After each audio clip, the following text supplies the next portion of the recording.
November 5th meeting of the Park Board to order. First item on our agenda is our minutes from our last meeting. Has everyone had a chance to look through them through their packet? Any changes or omissions that anybody caught on it? If not, we'll entertain a motion to approve. Move to approve. Second. Any further discussion? All those in favor say aye. Aye. Done. You guys are up with the future bike trail. Tom, you want to kind of lead us into it of what discussions you guys have had so far and kind of tee it up a little bit? We've just had a few. I've had one meeting with Marion and Jim Weber, and I think actually Denny Darnold has been to several meetings, and he could not be here this evening. So I think it's just, you can certainly explain some of your plans that you would like. Absolutely. Is Denny's report in the plan together quite? Yep. Yep. So you have that? Yep. Okay. Well, I'm just going to start off by introducing ourselves. This is Jim. I'm Marion, and we're on the board of River Valley Trails. And what River Valley Trails is a 501c3 organization that is dedicated to developing a safe bicycling and walking facilities and practices in the St. Croix River Valley. The officers and board of directors are there. I'm not going to read those unless you want me to. But history is that we started out as Troy Trails, which was a subcommittee of the Park Committee in the town of Troy back in 1997-96. And our mission at that time was to get a transportation grant for paved bicycle pedestrian shoulders along North and South Glover Road. And ongoing, we plan to work with other communities around us to kind of develop an integrated trail system. Well, we got the grant, but our leadership changed, our town board changed, and they no longer supported the effort. So we had to kind of drop all the other activities that we were doing at the time and concentrate on getting the trails along Glover Road. And we decided that rather than be a part of the government, that we would become a nonprofit. And we became a nonprofit in 2013. I think I say in there that we got a $350,000 grant for trails along North and South Glover Road. 2003, we became a nonprofit. And the kinds of things we've been doing since then is we sponsor and organize the annual Autumn Trek bike ride, which goes out of River Falls, Hoffman Park every fall. It's in September. Next year it's going to be the 21st of September. Always on a Sunday, so the SAGs can work with us as far as the local bike shops. And it's a very good ride. We get lots of compliments on it, and we enjoy doing it. The other things we've been able to do since that time is we partner with the hospitals and do bike rodeos and other kinds of educational programs to promote bike safety for the youth in the area. We organize family rides. We have purchased and installed bicycle racks in Hudson, and we haven't done much of that because there's a parking issue, as you know, in Hudson, and anything that takes away from parking spaces has been a real issue as far as, sidewalk space and that type of a thing. And we would continue to do that. They actually have a bike rack that's very unobtrusive. It's a straight up, and then it's a circle, and I don't know if you've seen them, but they're pretty common around the cities now, and they don't take up a lot of sidewalk space. So that's something we could continue to do if there was an interest. We've worked with the YMCA to develop a program for middle school youth. They support the YMCA camp with their different kind of recreational facilities they do as far as walking and running. We participated in the Metro Council study for corridor development. We participated in the St. Croix planning for their county roads plan. We were totally active in that. We had several members in our group that were involved and had a lot of input into the outcome there. We promote bicycle and pedestrian trail development at a local and state level. We partner with others when possible. We do a lot of communicating with the DOT, the DNR, the Bicycle Federation, the American Bicycle Federation, and the Minnesota Bicycle Federation. We also participate in Minnesota events as they come up, and generally do what we can to stay current and knowledgeable about what's going on as far as bicycling is concerned in our general area. We're also involved in the bike coalition. We were active in the development of that. We were involved with them before they were a bike coalition, and actually have been very active in advising them on ways to move forward. And we still are involved and are currently attend their meetings as a member of the group, and we're on the communications committee with that bike coalition group. And that's about it for that. Trying to think, as far as, if you go to the next page, it's a map. And I don't know how many of you have gone on YouTube and looked at the YouTube description of the Loop Trail and the St. Croix Crossing. St. Croix Crossing is kind of the Minnesota name for it. But it's very interesting. And essentially, this is a picture of that Loop Trail.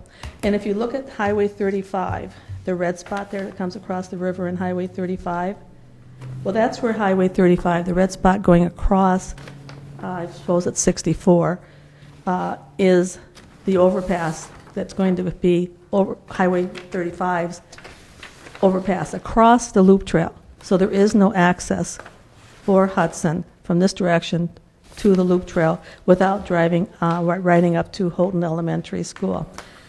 And probably the reason for that is when the planning for this trail was taking place back in the 90s, I don't know what Hudson was doing, but they did not get on the books or on record and as far as requesting access to that Loop Trail. Because if they had, it could have been a part of the current plan. But that's, who knows why that happened. Okay, so we've been talking to a lot of experts, and including a DOT Bike Fed coordinator, Bill Glenshensky.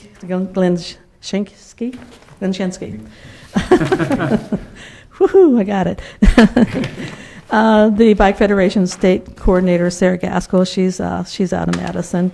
The DOT Regional Transport Planner, Jeff Abood, and he said that is the right pronunciation of his name, but his dad changed it when he got over here, so it'd be more American. DOT Loop Trail Project Supervisor, Dave Solberg. And essentially a summary of what they told us, and when I finish going through this, Jim might have some things to add. But the bridge that's going over Highway 35, as it is currently planned, and as it is going to happen, will have 12-foot lane, Highway 64, I'm sorry, 35 as it goes over 64, will have 12-foot lanes and 10-foot shoulders. The Highway 35 abutment, which is support for the bridge going over the Highway 64, is going to be sized to provide room for bicycle ped lanes in the future. So the infrastructure will be there to put bike lanes in there in the future. And this access, initial access, would be on the southwest side of Highway 35. Okay. Hudson's East side of 35. It's not. It's on the southwest side of 35. The access to the Loop Trail can be gained by adding an additional access on the north side of Highway 35 that will connect to the Loop Trail. So this access that comes off of the southwest side of Highway 35 goes up over 64. In order to actually get to the Loop Trail, then there's another access that would be built on the north side, and that's where you would actually get onto the Loop Trail at that intersection. Challenge that is in there is that the farmer who owns the land necessary to put the easement through to be able to do this has had land condemned by the DOT. And right now the DOT doesn't think that he's very friendly to them.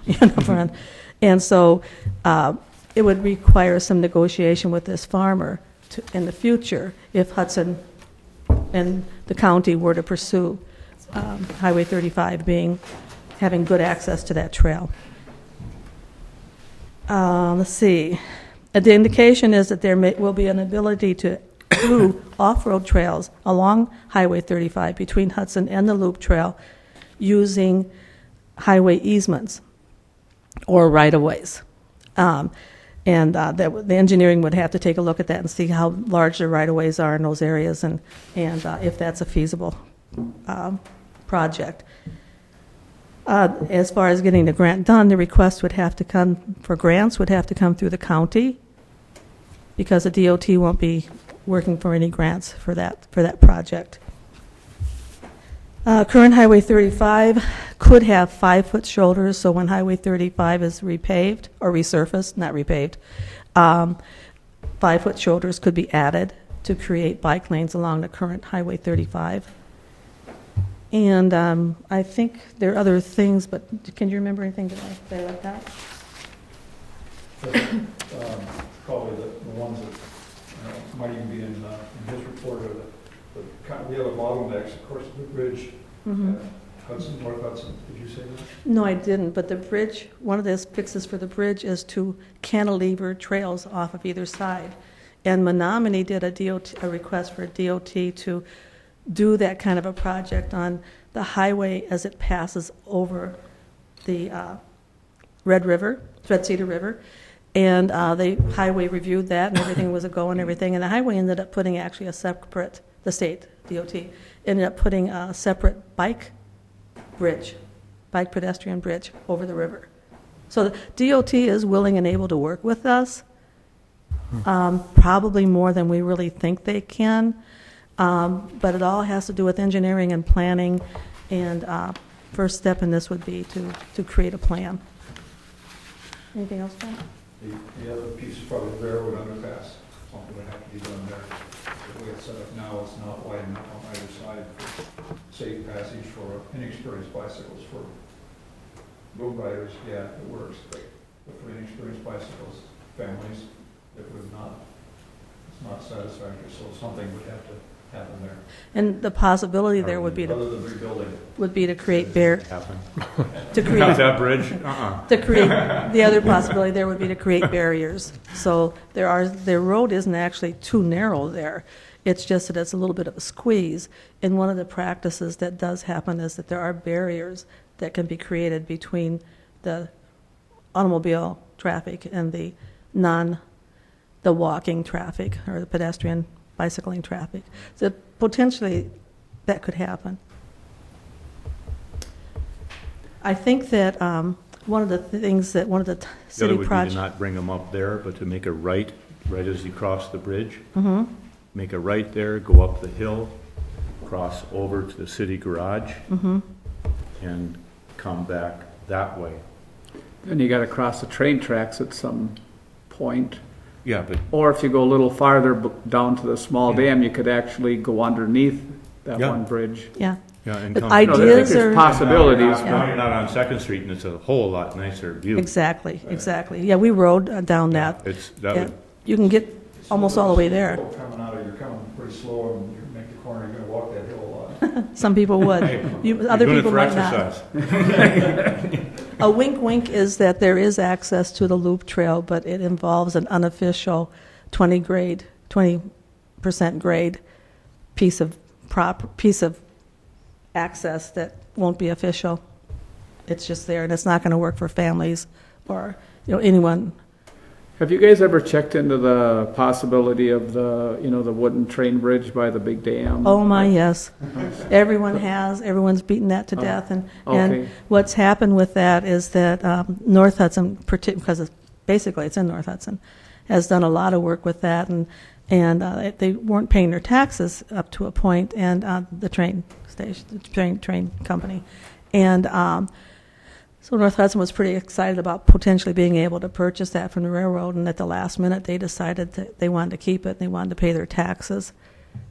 Talking to the DOT people and mentioning that railroad, something he said, he didn't really say anything specific or go very far with it, but he mentioned commuter lines. And so who knows what the railroad people are thinking about when it comes to that piece of property. But they're thinking that they decided to keep it. But that doesn't mean, what I've learned in talking to people is that it never has been easy to get those railroad easements. And because there are fewer of them, it's harder now than ever. So yeah, it's a kind of a thing that if you want to do it, you just decide you want to do it and take it and push it until you either get it or you can't go any farther. But it's kind of the perfect answer. Marion has it on her plate to contact Rails to Trails and see what advice they can give us, and how do you influence them? Obviously we need a different pathway than what's been taken to make that happen, because they can't go anywhere if they cross a bridge. They have to buy a lot of real estate to make anything happen. It's a perfect solution. I've heard the bridge is getting kind of dilapidated, but, building a whole new structure someplace else as opposed to repairing that bridge is probably repairing the bridge is They don't use it a lot anymore. easier. It's of no value to them. Well, there's a whole piece of land whatsoever there. Well, yeah, but the point is the bridge is of no value Well- it's a bridge to nowhere. That's But- exactly right. Yeah, but owning the land allows them to still own a piece of ground that they can turn a train around on. That's the value of the way their Probably. property is. And I understand from talking to some of the people in the city and stuff that there's potential of different parcels along the lakefront trail that might be able to use for various purposes that might enhance the trail or whatever, but that's all in the future. Are there any other questions about this part? Because we have some other things we wanted to talk to you about, if we could. Yeah. You okay? No, keep going, please, keep right on going. Jim was going to talk about what we talked to Denny about, and we have the information too. Some of the recommendations. We want to look at this we have to look at this as maybe a 20-year project.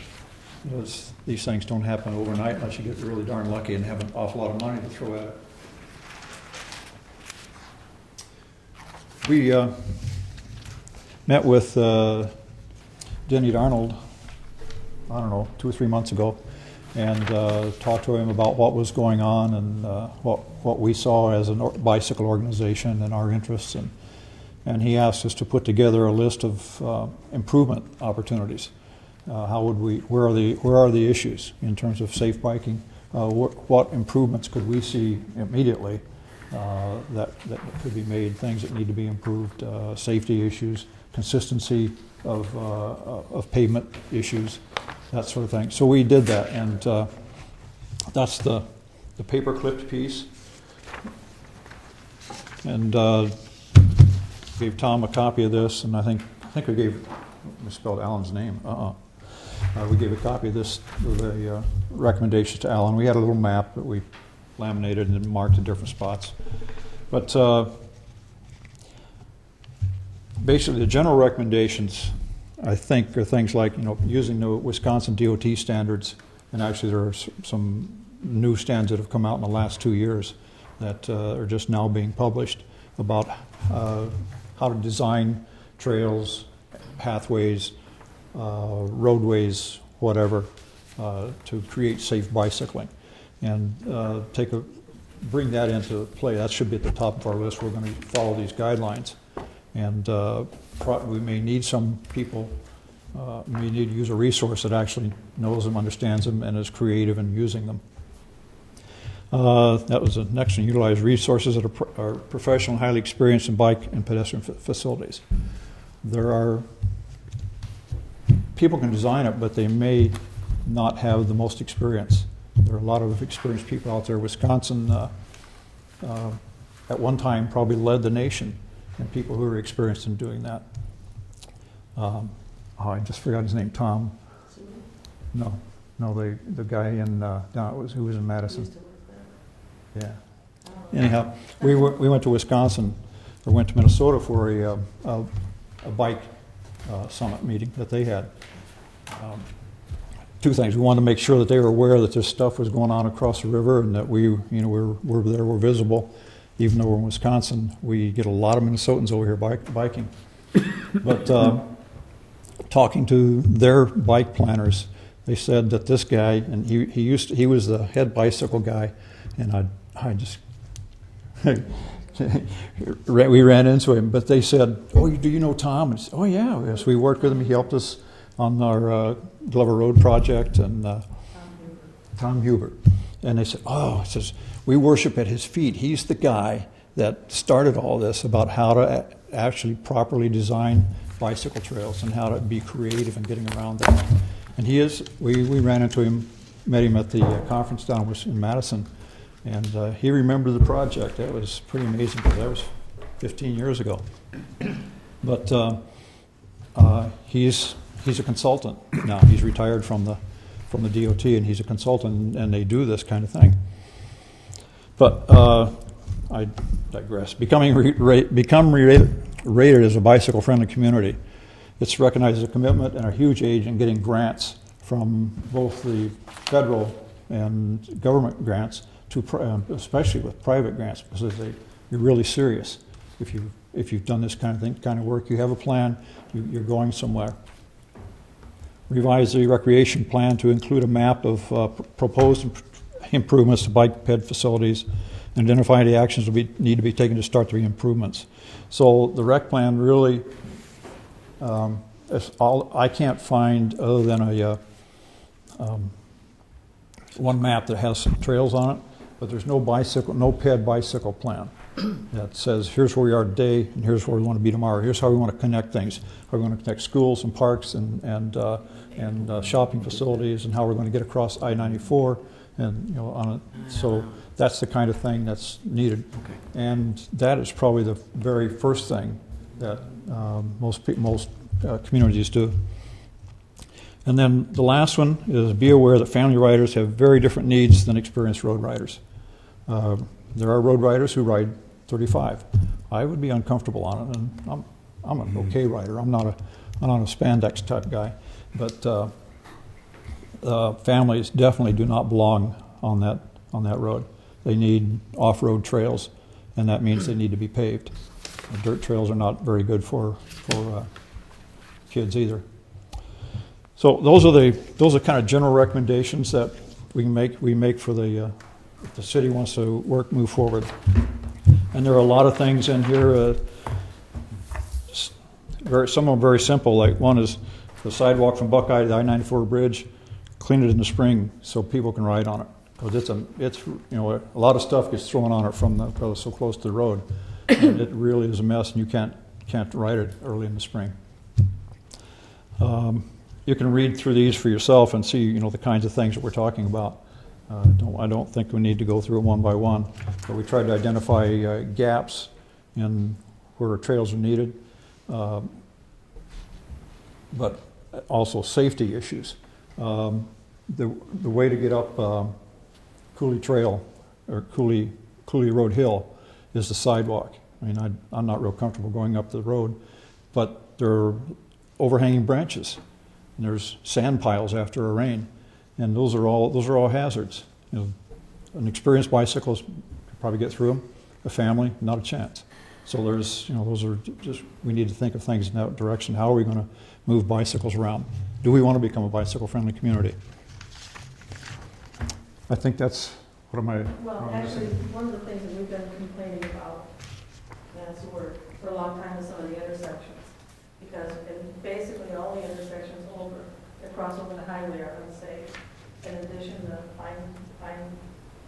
Vine Street and Carmichael Road intersection. I don't know if that's on there, but I had conversation since that just people think that's a nightmare. And I had an aha that we talk, however you feel about the golf course, one of the wonderful possibilities that could come out of that golf course is an off-road, not totally off-road, but a side street off-road trail going all the way across Carmichael, and an off-road trail going up the west side of Carmichael to get up to the Vine Street Carmichael interchange, which would be improved to make it safer for bicycle and pedestrians to go past it. Because if you keep going on I think the UU that's after Carmichael, if you keep going on it, there are bike lanes on there. I don't know how close people feel or whatever, but that whole area is very bikey and very kid walking and people walking their dogs. It's an incredibly populated area for people who are not in cars and are moving around. That was a thought I had. I mean, personally, I would like for the golf course to stay there, but it's not going to. And it is an opportunity to do something as far as creating a map. Well, at this time then, what I think you're looking to educate the park board on what the nature of your organization is and how it may be a resource to the park when we're looking at doing any projects that would have possible impact. They would be a great resource for us to be able to turn to be able to work with us to do it in a fashion that would meet that need and to also help us look for. And that's a perfect lead in, because we also did research. There's been some interest in it. If you go forward, there's a thing there about bike-friendly communities, and it's sort of a beginning checklist of kinds of things you need to do with the packet there. And one thing that we did, we did a little research, and we contacted the people in Eau Claire, and the people in Menominee, and the people in River Falls to find out how they approached becoming bicycle friendly and what kind of efforts they were making. In the process of doing that, I discovered that Eau Claire has a commission that consists of bicyclists who act as advisors. What I would say in Hudson, what you will probably in that kind of an organization would go really far in this area I think so. with the population that's here Right. and the activities and don't look to the park board though to do it, Oh, absolutely. but to work with you to bring it about. And that's what this is all Yep, about. and I think we could really accomplish a great deal, and like you said, for the next 20 years, to start looking at that kind of thing of how do you, that we've got great recreation here in the valley, and how do you access it and use it in a fashion that we can all enjoy it. Well, this would have to be, and we would love to head it up, but we would bring other, the commission, or in Eau Claire it's a commission, and the nominee is a committee. They're formed, they consist of volunteers, but they are overseen by a representative from the city. And also they have access and attendance from people like police planners, Oh, from sure. the police, Public safety. anyone who might be Yep. of value to Yeah. as far as informational input. And I think I would love to be involved in that and organize that committee or commission.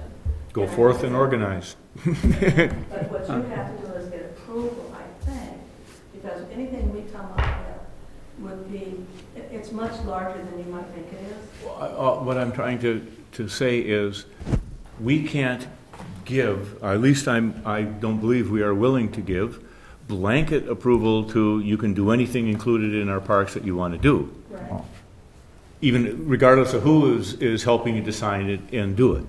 right. But we are open to, if you come to us with a specific project that is going to involve city park property as part of it, we'd love to work with you on it to make the park better in that capacity. If that made sense.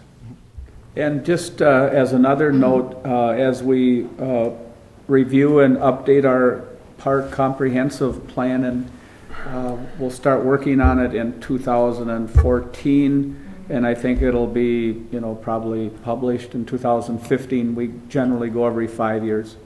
So I would say that if the park board is willing, and, I would say that, the parties involved here should get together and maybe include some of this, bike trails and things. It'd be wonderful. Time Within that would be a great time to really incorporate some of your ideas in the comp plan. And I know that the last time we did the park plan, the engineers, we had several public meetings and suggestions, and they had maps, and they had different places where you could suggest things. So I think that might be a good start, and certainly be involved with that, next year as we work with our park plan. And currently the park board is looking at all of our parks, and we're going to develop a needs assessment plan for every park. And certainly I know this will be definitely on the park board's mind that we should include, there's definitely an interest in, improving some of our trails and things like that. So if there is like Pat said, that if we are working on a project, certainly we should, consider that, I would like, is it possible for us to form an official committee that You can form whatever you, just like the boosters are their own organization, the soccer is theirs, the rowing club is an organization. Please form any kind of organization that you would like to have. Organize it however you want to have it, with the purpose and mission that you have, and then whatever when you identify or come up with things, just like the boosters do and the others make a proposal to the city of this is what we would like to use in this fashion and be able to do. Well, are you interested in becoming, because an interest item in the information I have seems to express it, Hudson's interested in becoming a bike-friendly community? I've never had anyone come to the park board that I've seen with a plan of saying, here's what it is, here's what it entails, and here's what you're committing to doing when doing it. I've never, in my years of being on the park board, I've never had anyone come forward and do that. To that, in the folder, there's a checklist on kinds of things that you do if you want to become bike-friendly. And what becoming bike-friendly means is you're going to get more consideration for grants and that. If someone would like to take on making Hudson a bike-friendly community and to do all of those things, that's wonderful. But we don't, as a park board and the city staff, have the manpower to give it any attention. It's not in our budget for what they're allocated to be doing already. Sure. And that's why these groups exist. So if it becomes part of our need assessment plan and we can put it into there in that way to do that, we can. But in the meantime, One of the checkpoints on the bike-friendly committee is, do you have a bicycle advisory committee? And that's, you don't. And if we're not recognized, we still aren't. That somewhere we need some connection, that because we're going to want to be able but to. just in the same way we need to be able to go to staff people and say, we need some opinion, some help, some oversight. But what I'm trying to say to you is, in the same way that the Lacrosse Association formed to have lacrosse in the last 2 years in the community, they came to us and we said, sure, go ahead and form a lacrosse association if you wish to, and when you have something that you can then bring back to us and say, this is what we want to do, great. But we aren't going to take the initiative to do anything in that direction. Okay. Well, I think what we would do then is becoming a bike-friendly community, there are a lot of pieces to it.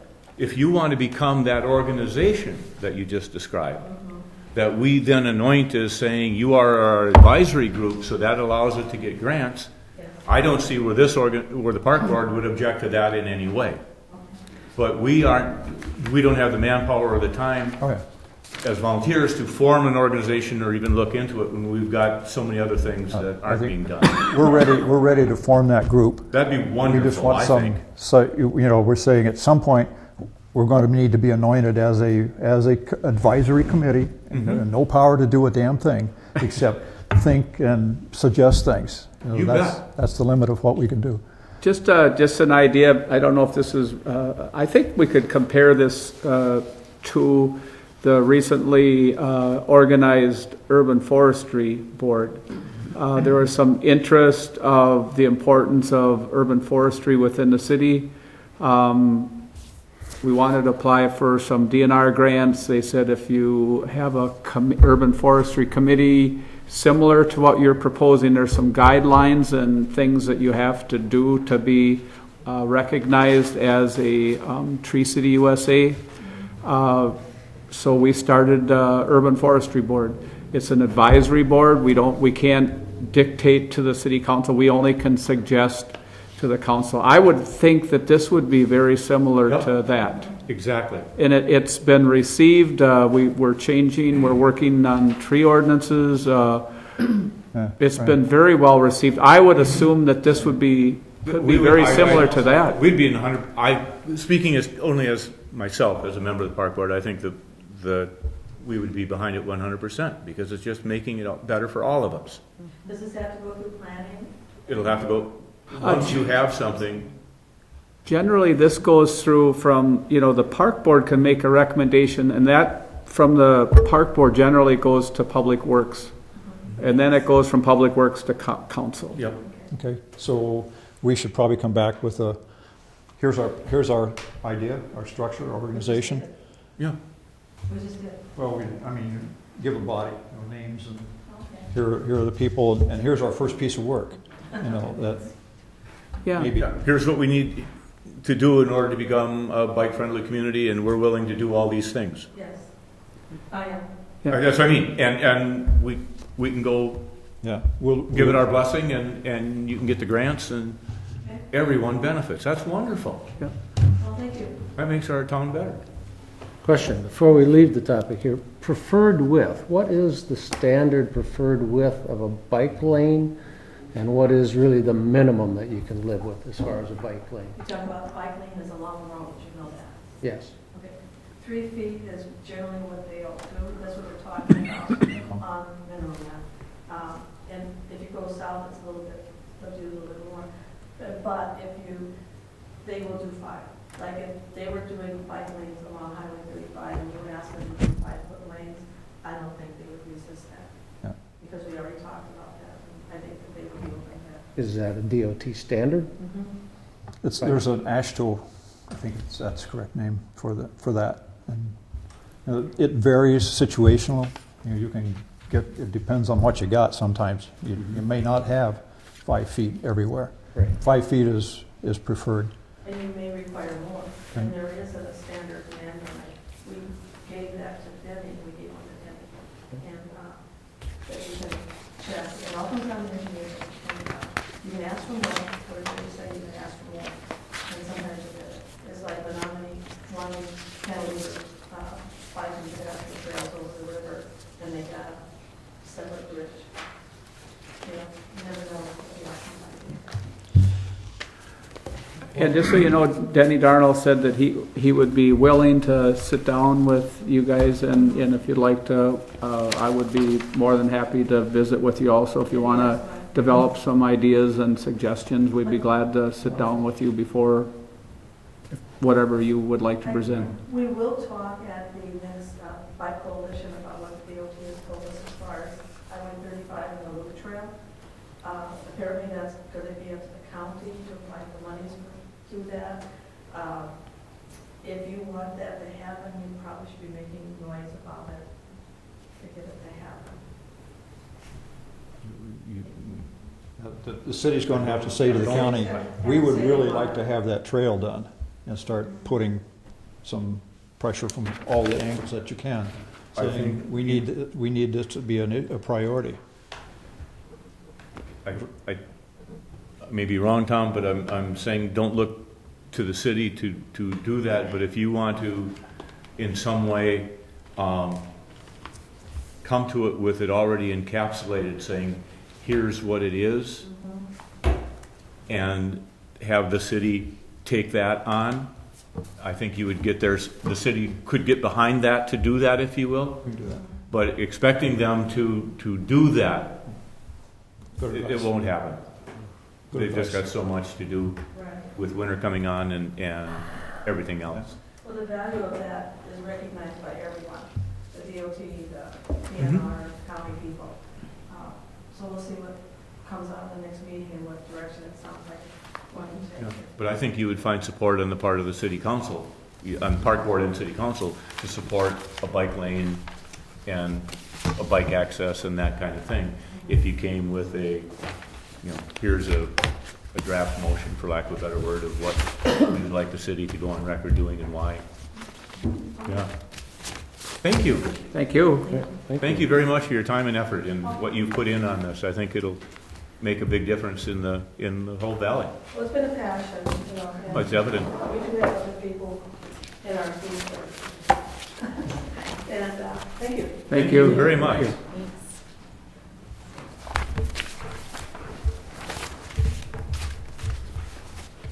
You know, it's interesting to think of what 20 years from now, when you look back at how much things have changed here in the last 20. Just awareness of Yeah. the needs and the interest, I think is going to go a long way. I think so. Well, it's the more people in the community that we can get involved with taking ownership in it, the more everybody looks out for it, right? Yeah, that's great. Moving right along, our next item on the agenda is the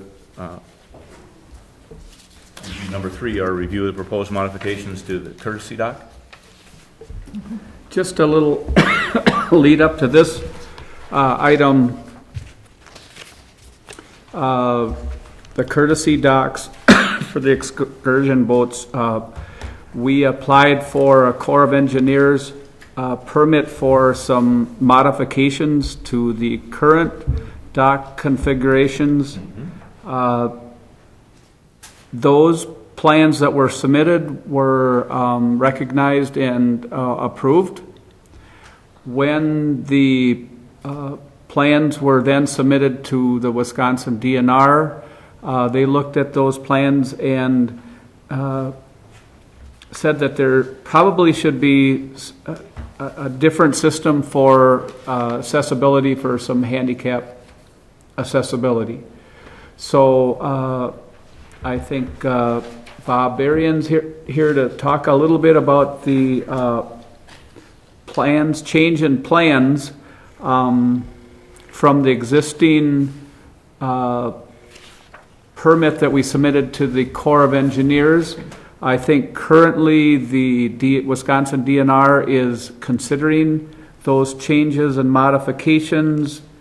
We decided it'd be a good idea to bring this before the park board, and then, you know, if with the park board approval, then we could then bring it forward to the November Public Works Committee meeting. I think it's November 19th.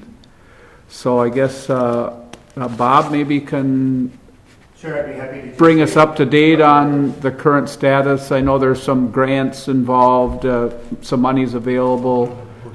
Things. Pardon me. Oh, you just put it up here, Bob. You want to put that up here? Sure. We need camera system here. I see somehow it's being... Kind of a new system right there. I think it'd be great. I mean, you know, it's kind of some tiered back and forth. That's upside down. You want to? Either way is fine. You can speak up there if you'd like, you know, because then you're right by it. If Sure. Thank you. Gordy asked me to come. I guess I understand he's in Florida, and he wasn't able to make flight arrangements to get back on time. I've been working with Gordy, I think, after the initial permit was submitted, and I think that the DNR had made some comments about the handicap accessibility. And I think shortly thereafter, or sometime afterwards, I began to talk to him about his project, and he began to talk to me about the changes that were necessary in order to perhaps get the support of the DNR, which also led to some discussions about a funding opportunity for the project. And just some of the highlights, high-level review of this is there's what they call a switchback, where you basically, because of the slope, and especially when it's at low pool, there's quite a bit of territory that you have to go to, quite a bit of grade to actually meet. Mm-hmm. And so there's a number of switchbacks here, and then they also have some width requirements for each of these switchbacks, as well as the landings, and then as well as the main dock to meet. So it added a considerable amount of cost, and Gordy was looking for solutions to that when I think I came along with a program that he has applied for, that he's eligible for.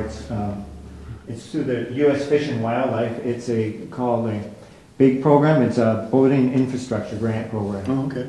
That's a really nice program, and it's funded through, as I understand, it's funded through game fish licenses. Dingle Johnson funds. Pardon? Dingle Johnson funds? I believe so, yes. So I'm not real familiar with the fund, but as I understand, that's correct. So Yeah. you'll have to educate me and everybody else sometime. Well, I just know of it. Okay. Well, it does a lot of great things throughout the country, and it's kind of unique that this opportunity here for St. Croix might actually come together on St. Croix. It's a great program. It might be something you might be able to utilize from the Parks Department for other projects as well in the future. The application, there's two different programs, Tier 1 and Tier 2. This is for the under the planning and construction. There's larger ones that are above 100,000, and there's those that are less. And so he's very hopeful that he can complete this project and have the support necessary to get it completed to this level of improvement. What he's planning is, as you can see here, he has 15 docks that are planned, and then plus he has his commercial dock. His hope is that he can identify funding to actually construct this bathroom as well. But he hasn't, right now, as I understand, what he's going to do is put the base, say, deck on, and then hopefully identify enough funds to be able to have it so that there's a pump out system for this area as well. Oh, okay. And then perhaps connect into the So lines. people can pull it in. Yes. So, but right now he's working on the design of the commercial dock, the charter docks, and as well as these transient boat docks. Can I ask a question? Wouldn't a long gradual slope be less expensive to put in than the switchbacks? He had a planner take a look at how to come up with a design, and because of this, here's it's got a long gradual one here that goes up and down, but a slanted one, the problem is, I guess, the setup and how it works. Oh, I meant one that would, let's say, you'd access here and come all the way down I to see what here you're saying. rather than having to Sure. go like that. I think the distance is the same. Yeah. Be the same distance as far as costing. Okay, if it doesn't make As it. Bruce is, Yeah. as Bruce and Gordy to take a look at that. I'm sure they did take a look at it, but the distance itself is the same, even these do slant. Okay.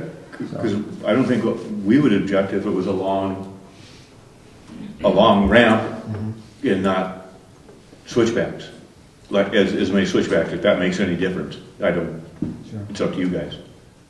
They're pretty satisfied with what Okay. they've come up with. I wasn't part of the design, just that it meet the design that was workable with the DNR. The DNR has seen this design. They actually reviewed the initial grant. And they like it? It's a statewide competitive initiative, and the state is putting the Hudson courtesy docks as their top project. Fantastic. So it is really good, and Yeah, Gordy's that's very really- excited to be able to bring this level of service to the city of Hudson. Oh. So he's hopeful that everything would come in place and be in line to be able to get the funding to do the construction. Fantastic. If everything falls in place, he hopes to begin and complete it this 2014 and early. When did they find out if they were successful in getting the grant? The day before he starts construction. Probably March. Okay. There is one thing I don't know if Tom has mentioned, but there is a need to have some discussion with the lease renewal as well in order to meet the accessibility requirements that the program does have. And, Oh, I'm sure.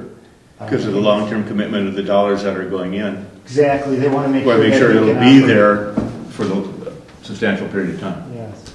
And I think that's something you're gonna have to, maybe even bring to, for consideration at the Public Works Committee meeting, and then, then they would make a recommendation to the council. Yeah. So I think But I that would be think the way only that makes I would. sense. It does, I mean, if the funding is going to be there, they want to make sure that, the level of improvement he's putting in now versus what I understand his original plan was, everything, as I understand, for the transient docks which is the ones that bring customers to downtown Hudson, is all brand new. Yeah. And before it was just some of the used equipment that he had. So it's really a unique partnership, as I see, that the city of Hudson has put together. It's one of those champions like the bicyclists that you talked about them forming a committee, and we have Gordy here. Yeah. He's a good guy. I'd like to see, though, if this does get approved, in the area of where the switchbacks are, there's some, if you go down to the current ramp, in that general area, we had talked about doing some shoreline stabilization, some riprap improvement. what, you know, if this does go through, I would suggest that wherever the supports are for the landings and the ramps, once those are installed, that we could, you know, and maybe as part of this grant, you could request that, you know, some riprap or whatever to improve that area, because some of that area has some washouts. Pardon? Reparation money. To repair. Oh, yeah, you bet. What had to take place in order to get in there and do all that work, to put those pier footings in and everything else. I discussed that possibility with Gordy, and I guess, and I walked by here today, there's some, it's not too bad, but there might be some areas that could use it, and it's a matter of we could include some of the permitting by just identifying what kind of quantities and area. So I'd work with Tom to be able to do that. And I know, I think if we apply for riprap permitting, maintenance, you know, this would be considered more of a maintenance permit, which I guess is easier to obtain than a full-blown big project. So if we consider this a maintenance project for the riprap, I guess that's easier to obtain. I think we could include it right with the pier permit, as long as we just kept the area kind of right to where we're disrupting. I'd really like to see that whole area cleaned up, and you know, like you said, if this is going to be really received for the public, and you know what I mean, I think it needs some improvement right in that vicinity of the ramps. Needs to be cleaned up, some brush, some riprap. Gordy seems open to that. I mean, he's going to, you know, we had identified where the funding was, what we're going to use the funds for initially in the application, but he's open to it. I mean, if there's something we can do jointly with the city, I think that he's very receptive to. You know, he wants to work with the next committee meeting too as well, and I'll make sure he's there. He wants a lease. Okay. He wants his lease. He wants to make sure. I mean, he's, you know, it's amazing to see the commitment that he has to this project. And I don't know if the operating statements have been shared or with whom they've been shared with, but they're not so good. Yeah. So it's really, you guys are lucky to have that commitment, and it's a valuable service for many voters in St. Croix. Mm-hmm. Question, how many of these docks would be new then?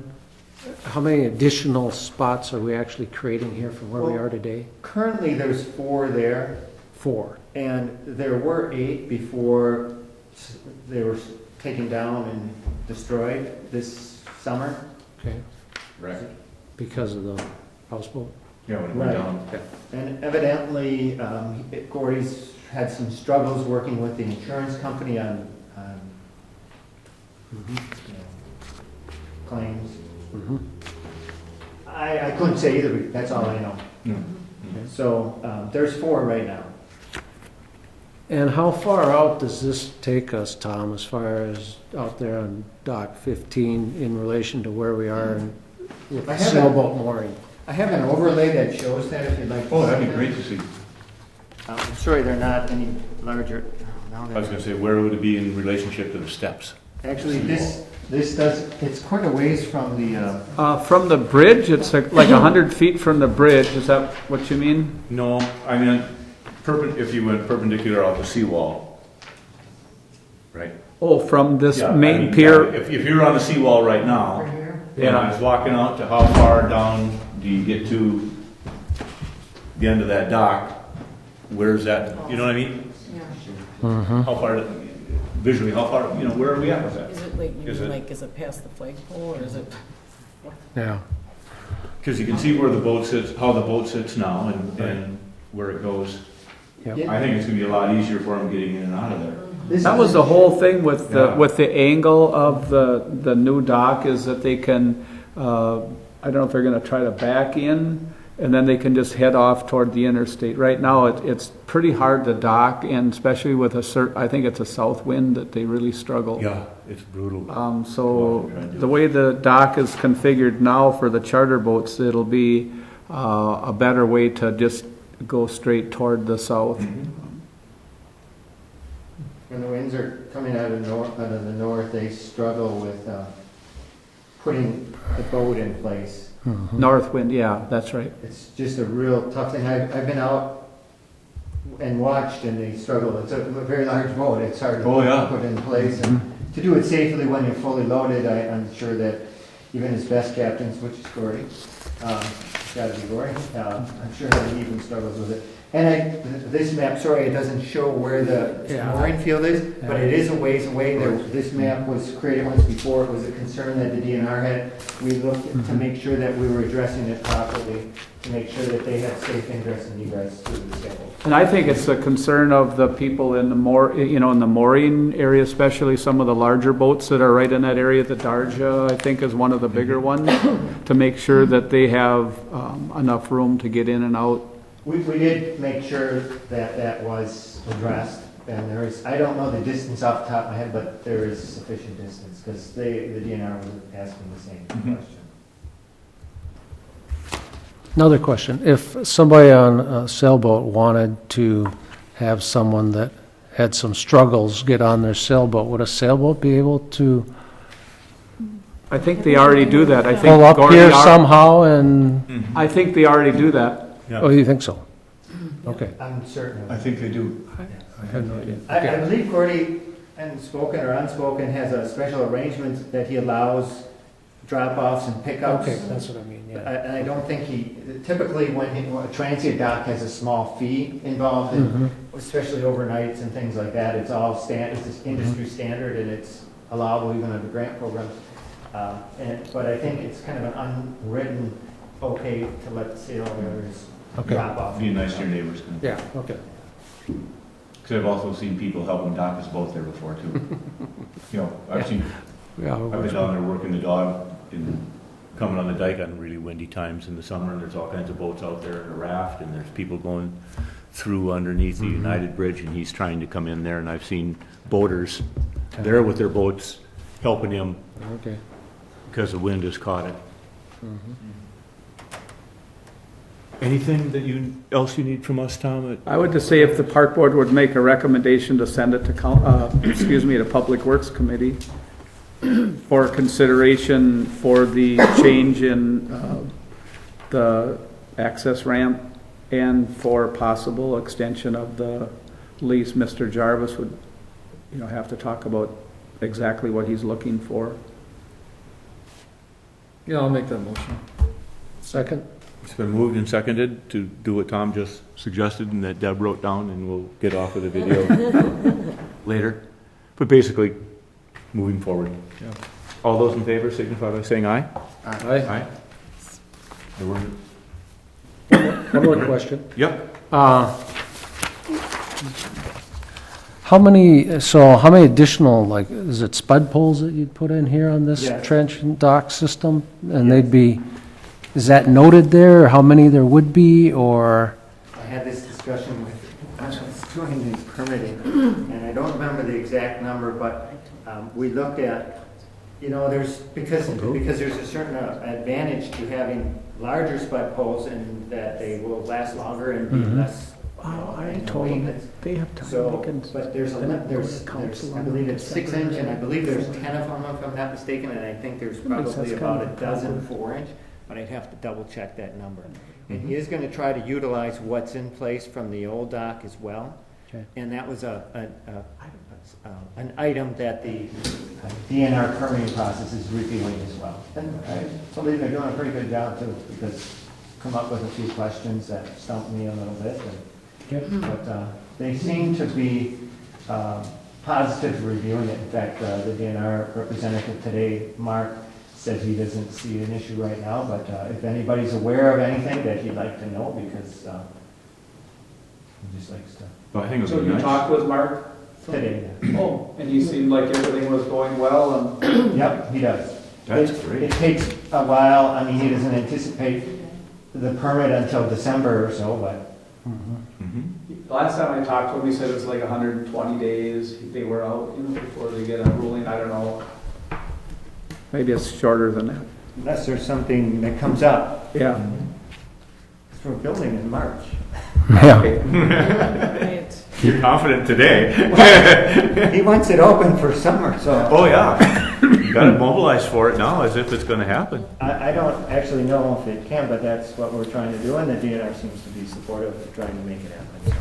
So Good luck. One last question. Go right ahead. What is the construction material? What are we actually using to construct these docks with? Is it wood, steel, aluminum? What are we looking at It's there? similar to what's down there now. I know there's some galvanized I-beam, or, you know, some I-beams or trusses. There's some wooden planks. I think that's, I know it was in part of the Corps of Engineers permit. There was construction. I don't know if it's Okay. in here. No, I don't believe it. It's similar to what was there now. Or actually, it might, did you hand out the detail sheets? They're about 6 pages. I don't know if that was sent out, because I think I that, don't think so. It was within the Corps permit, though. We had a detail Okay, of the I can get you construction that material. answer, but I don't have that right I now. can send you the permit if you'd like. that's fine. One last question. I see that there's possibly the need for some additional service, electrical service, to make this all work, or not? Are we going to have to expend some money on the city part to increase? Generally, that's the service? water service, and electrical service has been paid by the Afton Cruise Line, so that would be on their dime. I don't believe there's any upgrades to serving to the box that is currently there. I know from the, supply to that box, I think Gordy is anticipating changing out that box, adding additional circuit beyond that to be able to serve the additional needs of the docks. Yeah, because I saw a new power service panel for transient dock here, so I Yes, guess he's covering that. planning on that. Okay, all Well, right. if everything goes right. Right, okay. Good. Anything That's one else? of the other, what he's putting forth now has a number of improvements from what he originally anticipated. Oh, So, okay. Yeah, great. Yeah. Okay, good, thank you. Thank you. Thank you very much. Moving along, Tom, the other thing is updates on, Okay, I just jotted down some things here. The city parks, Lakefront Park, we received a donation of 2 trees down by the flagpole, right down by, in that area. That was in memory of Ellie Berg. The automatic locks have been installed in the restroom. locked anybody in yet? No, they just got installed, so we'll see how they work next spring. Mm-hmm. And the restrooms are closed for the season. Water shut off. The irrigation lines are all blown out. Hockey boards are up on Burton Field. Pretty much getting that ready to go. Some of the parks crews are mulching leaves, doing some park cleanup. I don't know if you notice all the dead pine trees in Anderson Park. We're going to try to get to that, in the next short while here. And we do have another person that would like to donate some of the Norway spruce, like we planted, I think, close to 100 of them 2 years ago. We had a really good success rate on the smaller ones. So we have some larger ones, about 90 the guy would like to donate. I don't know if we're going to take that many, but we'd like to maybe, if we get the trees cut down in Anderson Park, hopefully we can get something to replace them yet this winter. Depends on the weather and our workload, but we'll work on that. This past weekend, the Rotary had a work crew up in Prospect Park, and I think they did some trimming on some of the trails up there and some of the buckthorn. I think the local Girl Scouts groups did some raking down in Lakefront Park, some of the leaves down around the band shell area. Great. Anybody have any questions for Tom, or anything that they've seen in the parks that need attention that? I was just curious, up at Berkmos, how happy were you with how things happened around the mounds up there, and did we I think keep it has potential. people stay off of it this year? or- They did. I think they had a little too much mulch to begin with. I think as that settles down, but it seems like we made an effort to water some of the plantings that they donated. I mean, I think when it gets established, it could be very nice. Great. Good. I haven't got anything. I've got to admit, I haven't, in the last month, had much time to get other than lakefront with the dog, and that was about it. We have some capital monies for projects. We're still, we didn't get time this year, but to put a new pathway from the Prospect Park restroom up to the pavilion, and then the loop around Lookout Point. We have some money for that. I think we still have, it's still in the capital projects list, a new roof for Prospect Park, the pavilion, I should say. I think that could really be a great project next year if we do move forward with that roof. We could really consider painting the pavilion at that time. Maybe similar, whatever we come up for colors, maybe similar to what. Get Rotary to do it. They Very- did it last time. Very possible. I'll bring it up to them as well. What else do we have? We still have to we want to put some pads in the boat launch areas. We have some money for some precast boat launch pads to extend the, Hard bottom out further so it Yes. doesn't wash out so much. Keep an eye on the Malibu if that goes Yeah, down. both of them. I forget what else we got going, but I think we had a good year. Parks look good. They really did, with the drought and everything else through the middle of the summer. The irrigation system saved us. That was a really good idea to get that in Lakefront Park.